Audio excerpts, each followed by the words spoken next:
Hello शिक्षक साथियों, हम आपके सामने फिर हाजिर हैं एक नई वीडियो के साथ। जैसा कि हम सभी को पता है, मध्य प्रदेश स्कूल शिक्षा विभाग के द्वारा स्कूल एजुकेशन डिपार्टमेंट के द्वारा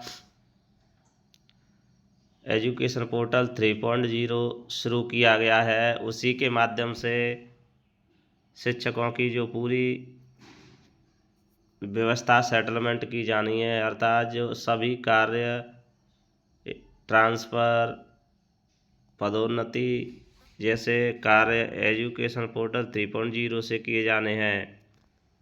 इससे पहले शिक्षकों ने अपने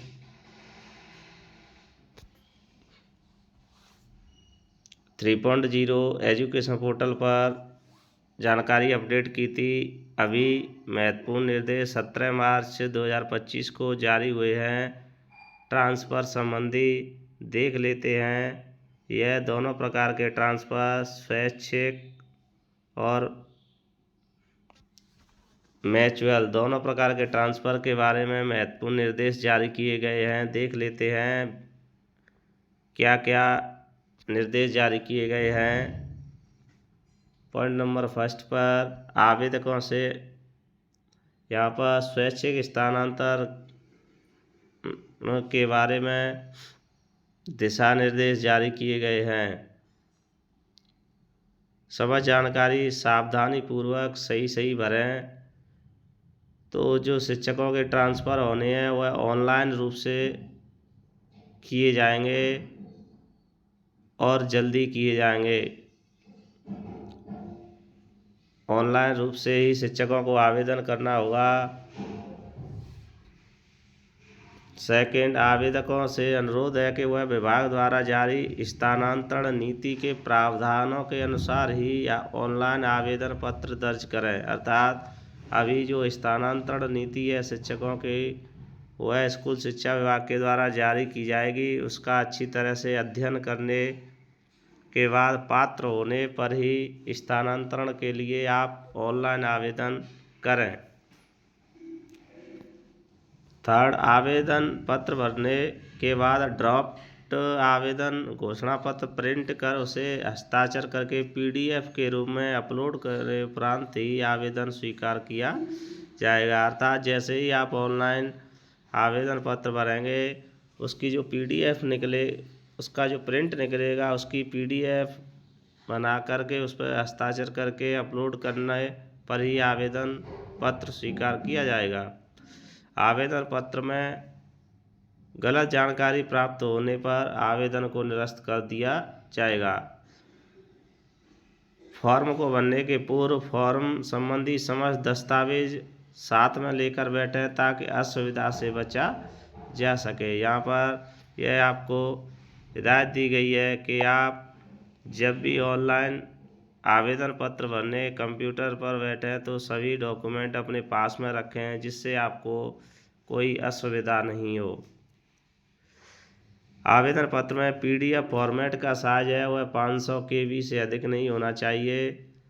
यदि आवेदन स्वच्छ स्थानांतरण होने के पश्चात आगामी 3 शैक्षणिक सत्र तक विशेष परिस्थितियों को छोड़कर ऐसे शिक्षकों के स्वैच्छिक स्थानांतरण आवेदन पत्र पर विचार नहीं किया जाएगा। यह बिंदु नंबर 7 को स्पष्ट कर दें कि एक आवेदक को स्थानांतरण जब ही किया जाएगा जब वह किसी एक संस्था पर कम से कम 3 शैक्षणिक सत्र रहना चाहिए, अन्यथा उसका आवेदन निरस्त कर दिया जाएगा।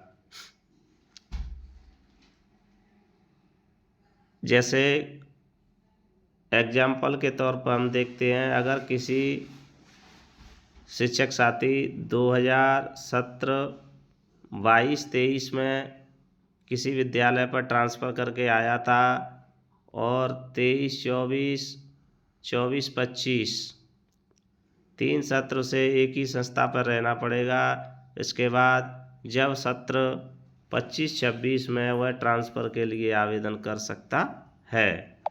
चलते अगले नेक्स्ट पॉइंट देख लेते हैं। यदि आवेदक द्वारा अंतिम तिथि तक स्वघोषणा पत्र अपलोड नहीं किया गया तो आवेदन स्वतः ही रद्द हो जाएगा।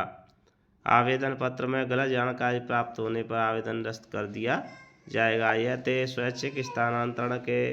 अब देख लेते हैं जो पारस्परिक स्थानांतरण है उसके बारे में दिशा निर्देश। पूर्व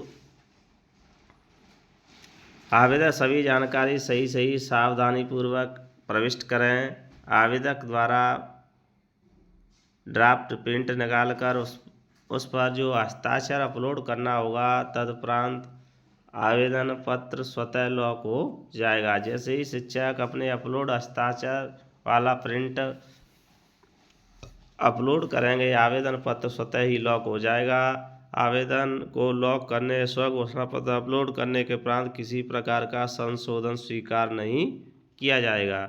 यदि आपके द्वारा अंतिम तिथि तक स्वघोषणा पत्र अपलोड नहीं किया जाता है तो आवेदन पत्र को रद्द किया जा सकेगा।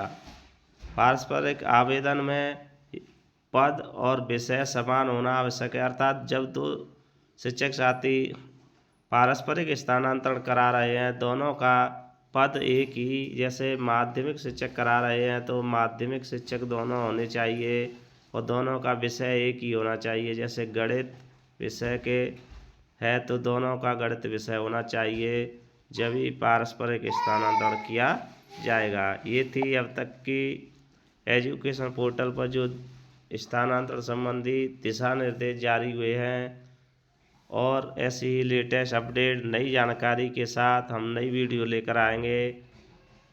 हमसे जुड़ें, सब्सक्राइब करें, लाइक शेयर करें। तब तक के लिए धन्यवाद।